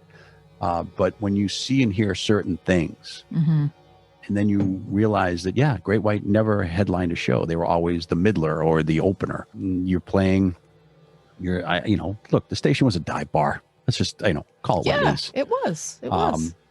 It's ego. That's what that was. That was ego. Right. Was Well, that's has been. He was a hack. That's why this, documentary I'm working on, or I was interviewed for, Jack said that the documentary was about him. It's not. Because he's so right. He's looking to get back. He's like, hey, look, they're doing a documentary on me, so I can go back out on the road. This book that I'm reading, and I understand, again, I've said this all along, I understand there's people that are like, I don't want any part of that. That's garbage. And that's totally understand that. The writer, Scott James, who's from Massachusetts, worked in Providence and in TV news for a long time. He said he asked Jack Russell for an interview, and Jack Russell agreed to do an interview for the book, but then said, you have to pay me. And he said, oh, I don't pay for interviews. And he said, well, I'm not doing an interview. So that's Jack Russell. Yeah, that's a guy that, is trying to rub two nickels together. He was flipping his hair. There's also a part in the book that Linda Dedarian somehow manages to stand next to Jack Russell sometime during the night of the fire. And she sees him flipping his hair in the parking lot. Now, people handle trauma differently, and I understand people go into shock and they behave strangely, and I get all that. But then he was also promoting his summer tour. When the building is burning down, he's talking to people and he's promoting the fact that they're going on tour. By the way, and they couldn't find their guitar player because it turned out he died in the fire. To go back and get a guitar that he would look, I don't disparage any musician to go back and get, it was one guitar or maybe two guitars, but I know it was a guitar that meant something to him. And that's what musicians do. I get that. I hadn't heard that story, but the fact that he claims he wanted to help, but he was told not to. Anybody can say that. He knew that he was in a boatload of crap at that point. He knew he was in trouble, and he knew that he had to shut up. He knew that his lawyers, whoever his attorneys were that jumped on board, said, don't say anything. Somebody said that they tried to get on the bus, or they did get on the bus, and the bus tried to leave. I don't know how true that is, but I wouldn't be surprised. They didn't have their guitar player, and they were going to leave. They knew they were fucked. That's why. Pretty much. I don't know what any of the guys in the band are doing now. I don't know if it's a new group of guys. It was Jack Russell, and I think everybody else that was playing that night was for hire, right? It was like Jack Russell's Great White by then. Hired guns. Yeah. I've never seen, I know that he did apologize, but I just know he's never formally apologized. And that's what upsets me. We had the forum, and we weren't going to reach out to Jack Russell and say, hey, we got a story. Come on and apologize. Right. We weren't going to do that. He didn't have the right handlers. He didn't have a record label behind him where they could say, hey, look, you got to get on. You could have gone on FNX. You could have gone on AAF. You didn't have to go to HJY where we lost a guy because of you. Yeah, you could have come in that building and we would have hated you. But if you wanted to apologize to Rhode Island and the families and the people that survived, I'm not saying it would have patched things over, but it would have helped your cause just a little bit. It would have helped people heal a little bit more too. People want compassion. This happens to a lot of people. They want a little empathy. They want a little compassion. They want a little, contrition. Like I'm really sorry that this happened during my show and these people were fans and they came to see me and this is what happened to them. I'm really sorry that happened. It just, he's someone who, again, I haven't seen or spoken to him since the fire, and I don't care to. I don't honestly know if he's still touring or anything. No, I think he is. Yeah, I think he's done some, I want to say maybe one of those biker things. Pretty sure he's traveled that like circuit of carnivals and fairs and whatnot. Yeah. You don't want, I just don't know how, like I said, I just don't know how you can sleep at night knowing that you never formally apologize and you've got 100 ghosts, including your guitarist, hanging over your head. Ty Longley was expecting a baby. Yeah. Like he died and he didn't even get to meet his kid. Right. It's terrible. And the guy Donovan that I told you about, I think he got divorced while he was in a coma. I think either that or the papers were served while he was in a coma. I mean, I just know Donovan had come in and we'd had him, Gina, and a few other people. And, when they were trying to raise money and we would do everything we could to help them. Like even though we weren't responsible for it, it affected us. And so what do? You take the biggest platform. You do what you can. And they would come on and they would, and we would talk to them. I remember talking to Donovan. It was probably a year after, and he's got a really good sense of humor. not, I don't know if he's mad at Jack, but I mean, he wears shorts all the time now because he's hot. So I don't know if it's changed, but I mean, I've been out of HJY now for 16 years, but I ran into him at the parking lot of the Tweeter Center. I was doing a ZLX thing, and I happened to see him, and I talked to him, and I asked how he was doing, and I said, good, you know, it's the summertime, so I said, you're still wearing shorts? And I said, are you still using the AC in the wintertime? He goes, yeah. Like, that's something you don't think about. Just his body's just consumed by that. Now, again, maybe some of those scars have healed by now, but this was, you know, when I talked to him, it was, like I said, within a year or two of after the fire happening. And he goes, yeah, I have the AC on during the winter. Wow. I'm sure he's not the only one. I can't imagine what people deal with, what their subconscious holds for them. You know, and I don't know the fact that post-traumatic stress disorder, you know, I don't hear a lot about that from the survivors, but then again, I haven't been in that market for a while. Yeah. You think about that. How did they deal with it? Did they turn to drugs? Did they turn to booze? Did they? There are some casualties as a result. Yeah. And, you know, February is definitely a really hard time for people that were part of this. I spoke to that person, Tom, I told you about, and he said, you know, even though I got out and I was at the back of the room and I didn't have to fight so hard, you know, certainly he really had to find his way. But he says, yeah, when February comes and I start to feel a little bit down, and then I have to make the connection like, oh, it's February. We're getting closer to the anniversary. It's affecting me. Oh, I'm realizing why I'm feeling like this. Yeah. And not that it would be torture. And I don't know if Jack has seen the full footage of the nightclub fire. I think he should watch it. I think he should know. I'm sure he's seen some of these people since then. You know, the fans that are still into Great White, and that's fine. You're into, if that's your thing. I'm not going to knock you for it. That's if you enjoy their music, that's fine. But I don't know if he saw people putting themselves out in snowbanks. Don't know. Did he? You know, I'm sure he heard the screams. That's the one thing. That's the one thing that not haunts me, but when I see that footage and I hear the screams and just the fire alarms going off, I just don't know what it was like to be there, and I don't ever want to know. No. But having, you know, spoken to so many survivors and other things, but it's the fact of when you just hear the silence and it's just the fire alarms, you hear the screams, and then you don't hear the screams. You know that do you know the story about the guy that they pulled out? There was a guy that was in the pile of people in the doorway. And when they were rescuing people, or trying to see if anybody survived, when they were pulling the people out of the pile at the door. Those are the people that survived. Yeah. He grabbed this man. His name is Mike. His real name's Raul, but he goes by Mike. He grabs the firefighter's leg, and the firefighter, of course, is freaked out by it. But he somehow survived in that pile of people. And he heard the screaming, and then he heard the screaming stop. It was him, and there was somebody else who told me, that they were buried under people, but because it was like he or she just had enough where they could breathe. He had just enough air. The way he was laying on his side, he was sort of in the fetal position. He had like a little air pocket there.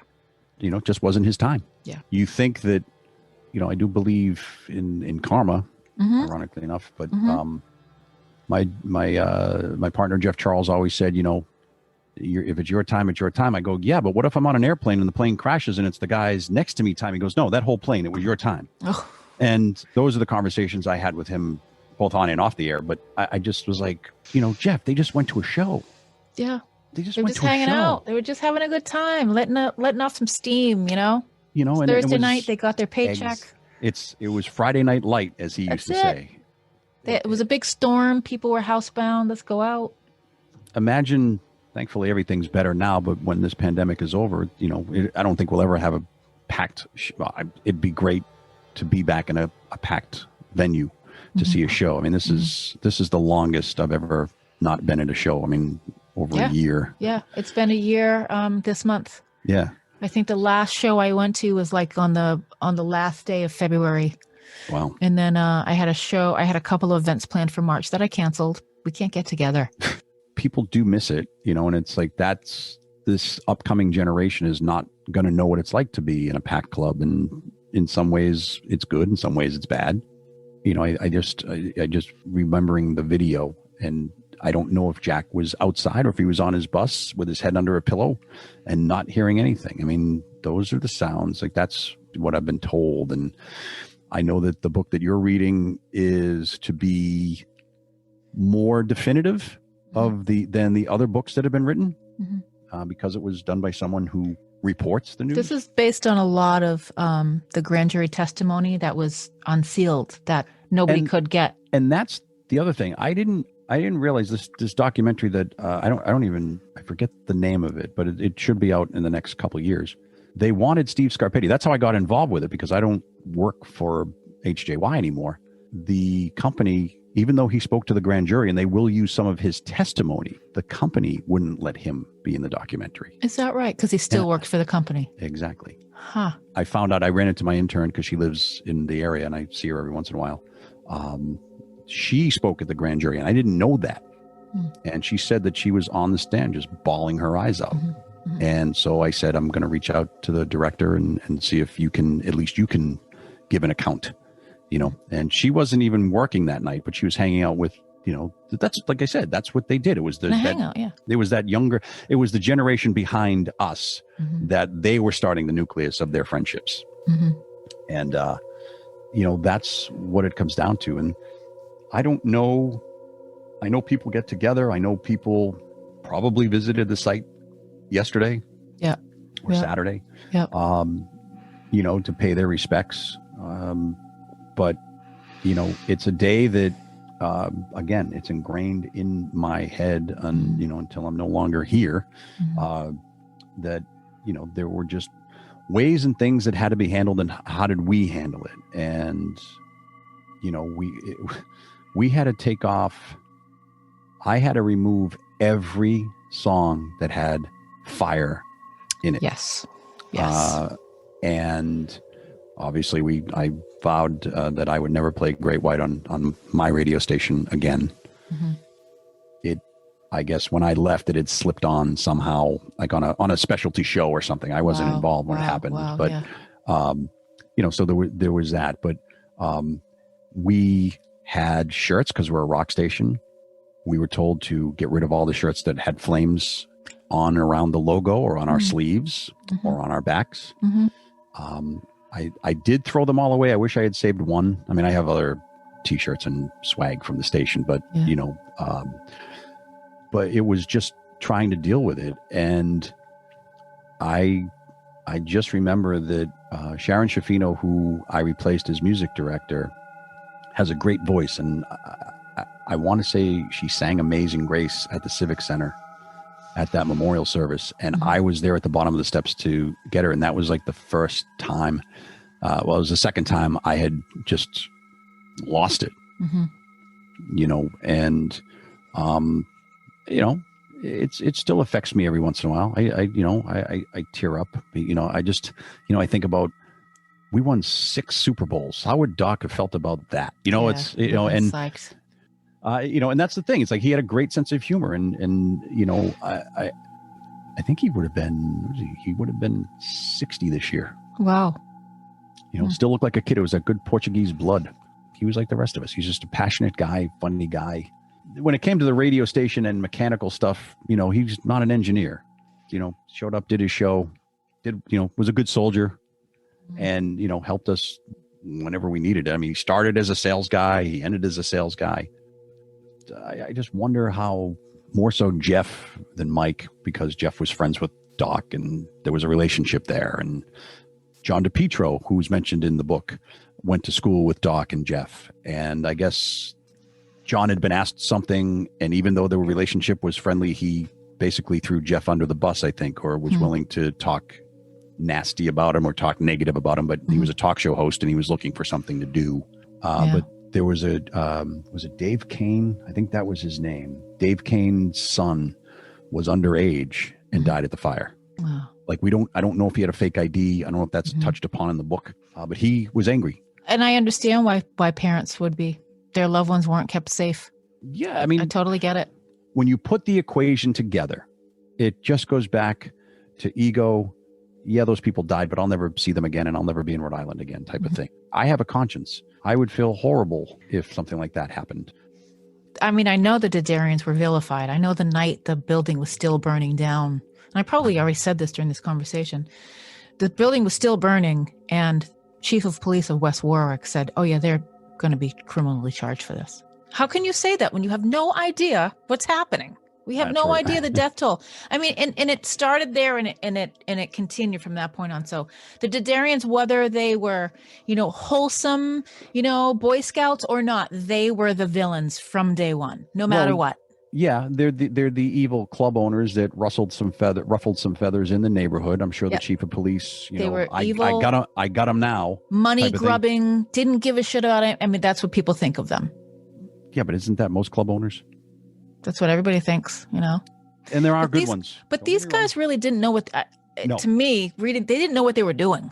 No, they wanted to make a quick buck because it was a good secondary market to get the bands coming up from New Jersey and Connecticut. Like in between New York and wherever else they could go north. Yeah. If they weren't playing Boston, we were usually as far north as they would get. Maybe the western part of the state, again, for AAF to play the Palladium, or maybe go to New Hampshire. That would pretty much be it, because there was no market for them in Boston. You're not going to play a club in, there are no clubs in Quincy or the South Shore anymore that would have bands like that. There's like the club in New Bedford, that they would play now.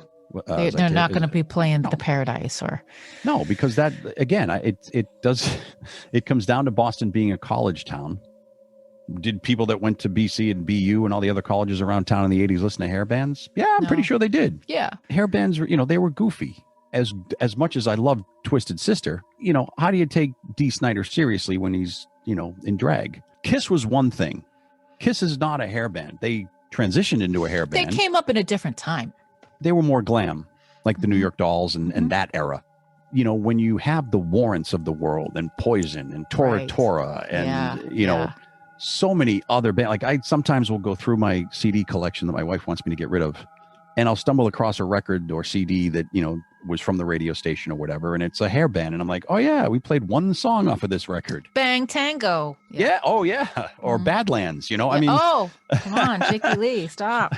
So there's a lot of that. And again, it could have been any one of those bands. That's, we saw Jamie Lane, the former lead singer of Warrant, who since passed. Scarpetti and I went to see him at some club, and I think it was after the station nightclub fire. I want to say it was Lupo's, maybe, or someplace smaller than that, but there was nobody there. It was a good crowd for it was Rhode Island, but it was maybe 100, 150, maybe 200. I'm not even sure. But it was just him and a hired guns. Yeah. Same situation, but he's someone who, I never saw that ego about him. If you're Vince Neil or. Vince Neil, I bet, played the station a lot. That's a Vince Neil kind of room, right? He might have. Tesla played it a lot. Tesla's not one of those bands. And Tesla did, as a matter of fact, Tesla was one of the bands that played the benefit concert at the Dunk. And by the way, the Doc was the guy that came up with, we started using it on the air as the Dunk. He was like, what about the Dunk? That's how we started calling it. Yeah. So, but Tesla was one of those bands, and Tesla cared. Dee Snider cared. But yeah, there were egos and things involved that I am not and was not privy to because I wasn't involved with it. I was invited to go down, but I'm like, I am not going down to celebrate that way. That's just how I dealt. I mean, how much money are you going to raise? And they didn't raise a lot because there was so much bullshit going on behind the scenes. That's what sucked. I remember hearing about it, and it was like there's a lot of tension around this show. And I know that Tesla was one of those bands that was very upset with what was going on. And Dee Snider, I think, talks about it in that upcoming documentary as well. And I think that Eddie Trunk will talk about the legend of Great White from obviously his perspective, but from being in New Jersey. I guarantee Eddie Trunk's going to talk because that's his favorite thing to do. I like Eddie. He's okay. I've never met him. He's he loves Eddie. Oh, well, there are people like that in this business. Yeah. Well, thank you for chatting with me. It was good to see you. I mean, I'd like to hang out and chat with you anyway, regardless of all of this. But I miss the Q Division parties. I miss the Rumble. Me too. And the business that we know and love is not the same. And I just appreciate you having me on. I thank you for the time. Thank you so much. And I knew you would have great perspective about this because I've been talking to, different people from different parts, different experiences or different stories about the station. I have a story that's on the periphery of everything. I was sort of in Providence, but not like you guys were. Right. To know how everything worked, to know how it happened, to hear, my friends say what went on. And I didn't pry the kids. I didn't want them to relive it. I just was worried, we need to handle this. How do we handle it? We're here. And again, it was the toughest thing to tell Mike's brother. We didn't tell his father. His father had called, but it was the toughest thing to tell his brother that it's like, we've talked to everybody. They haven't seen his name anywhere. That's what hurt because they had to live with that for the entire weekend. That's until why it was finally confirmed. That's why we had stuff made up, and it was like, just never forget. These people, they just wanted to go to a show. That's all. They're just people wanting to have a good time, like so many of us. Like, we would all love to be doing that right now. We would all love to be at a show. Sure. Hanging out. Sure. Outside of a goddamn pandemic. All right. I'm going to let you go. Look, it flew by. I'm going to go feed my dogs. All right. Thank you very much. Thank you, John Laurenti. I spoke to John via Zoom. That's why we can say it was good to see each other. Thank you for listening. This has been a very heavy storyline, as they all are. It's a very heavy burden. The death toll was very high, and it rippled. The ripple effect throughout the community was, innumerable, really. So many people were affected by the station nightclub fire in 2003. The Dedarians owned the business, the station. They did not own the building, and they were just days away from selling it. There is 18 years of hearsay about the fire, and my conclusion is that there is not one single entity at fault. There are several who are culpable in this, many more than who went to jail. In the book Trial by Fire, the book written by Scott James over his 10-year investigation, it lays out very interesting information. I know there are many involved with the fire who are not open to reading anything that the book has to say, and I understand that. And to all of you, I wish you peace. This has been an extraordinary burden to bear for the last 18 years. Thank you for listening. You can listen to Crime of the Truest Kind and all the previous 12 episodes, including the 2 previous station nightclub fire episodes. Available everywhere you find podcasts, including Apple Podcasts, Stitcher, Deezer, Spotify. Online at the website Crime of the Truest Kind, where you can visit the brand new merch store. I will be back with a brand new episode, brand new subject matter. But until then, lock your goddamn doors.